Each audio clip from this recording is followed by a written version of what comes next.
안녕하세요 여러분, 매트입니다. 유난히 힘든 월요일을 잘 버텼습니다. 축하드립니다. 제가 오늘 여기서 Before Sleep 5일 동안 읽어주겠는데 제가 한국말을 좀 서툴러서 귀여우겠지만 인트로만 귀여워요. 나중에 영어로 하겠습니다. Hello everyone, I'm on Before Sleep and I'll be reading you guys 5 different chapters for 5 different days. Today's Monday. You worked so hard. So I will read you this really nice chapter and hopefully you sleep to it, get some rest, and let's go.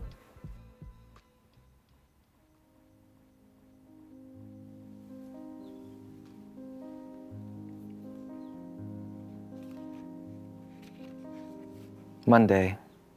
What shape are you in? I'm not sure when it started, but since some time in my childhood, my gaze was always drawn to the faces of the people around me. It was the different looks on their faces that seemed especially noticeable to my eyes. The look of concern hidden behind my mother's bright smile as she said, "Oh, my son." The emptiness I saw behind my friend's laughter as he giggled, saying, "Bro, isn't this really hilarious?" I was always aware of those fleeting expressions, appearing only to quickly disappear from their faces. Every time that happened, I would ask, "Did something happen? I could tell something's up from your face."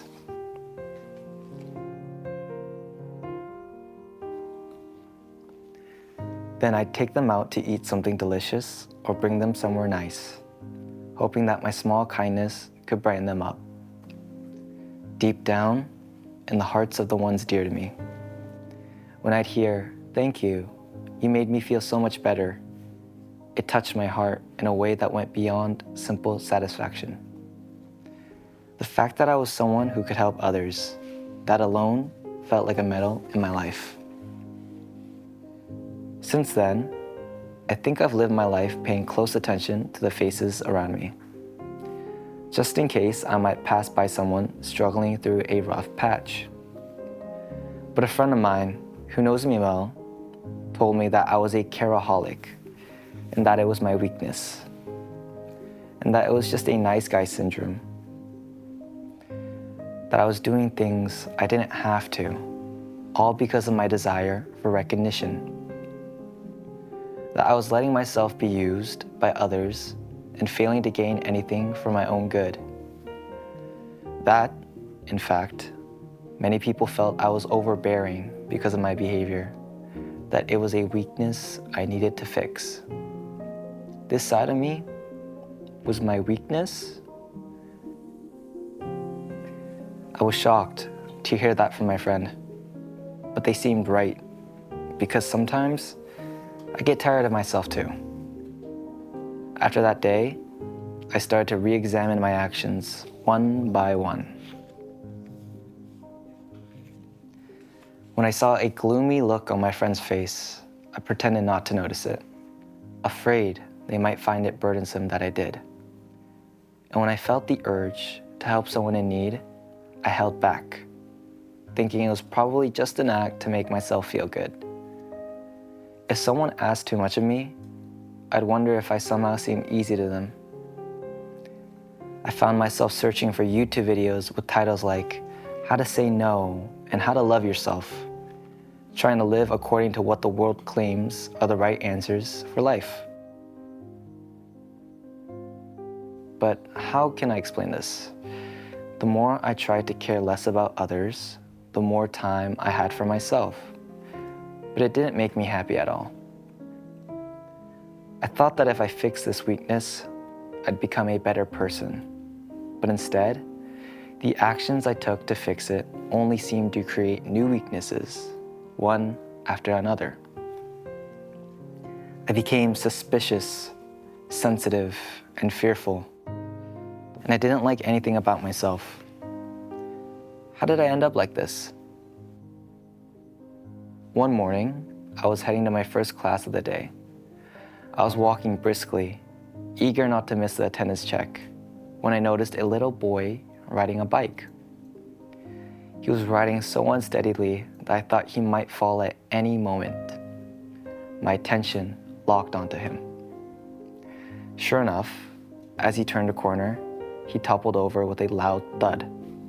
Without thinking, I ran over and helped him. Are you okay? Does it hurt? Are you hurt anywhere? No, I'm okay, thank you. But even as he said he was fine, I caught a flicker of anxiety in his eyes. The boy seemed scared to get back on the bike. I'm glad you're not hurt too badly, but aren't you a little afraid to ride again? Where were you headed? I'll walk you there. Really? Thank you. The boy thanked me with a small bow and then gave me a big, bright smile. I felt a lump rise in my throat, as if I had just seen a look I've been longing to see for so long. I walked alongside him, pulling his bike by my side. We chatted about where he was going, why he was riding alone, what kinds of things he enjoyed, and even what he thought my job might be. Before long, we arrived in front of his elementary school. All right, off you go. Have fun today. Even though we'd only just met, I felt a little sad to say goodbye. But I left him and turned to head toward my own school. By now, the first core class had already ended. I pictured my friend giving me a hard time, nagging that I had helped someone else at the expense of my own responsibilities. But I couldn't help but wonder, can this really be a weakness if it makes me this happy? Could it be that what seems like a weakness to others is actually a strength to me?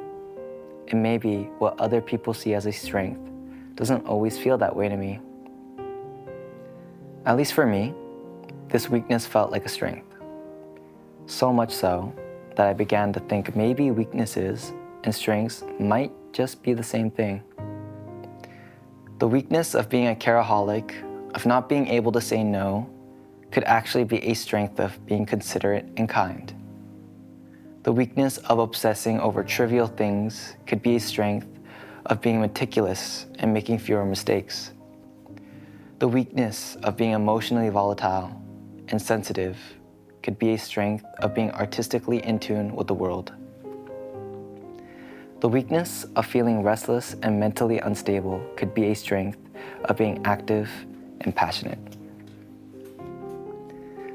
The weakness of seeing things through a negative lens could be a strength of having a perspective that pushes for a better world.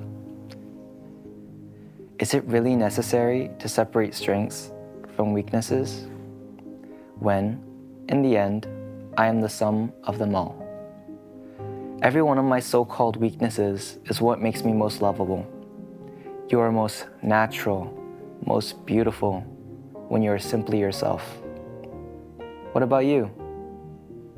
If your sharp edges poke someone, that's okay. Just try to soften them a little. But don't ruin who you are, because you are perfectly beautiful just the way you are. Just like I am happy, exactly the way I am.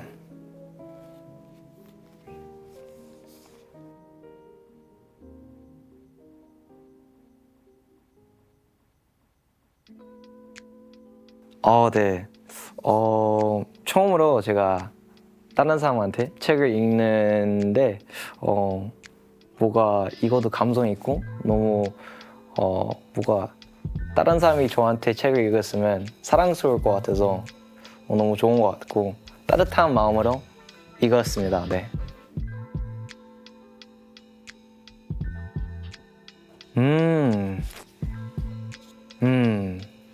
이 질문이 조금 특이하긴 한데, 나의 모양은 내가 딱히 원하는 모양은 없는 것 같아요. 뭐가 이거 나다, 그리고 여러분은 이렇게 나를 본다. 그래서 저는 직접은 어떤 모양인지 모르겠지만 여러분이 나중에 한번 댓글에서 얘기해 주세요. 저도 궁금하네요.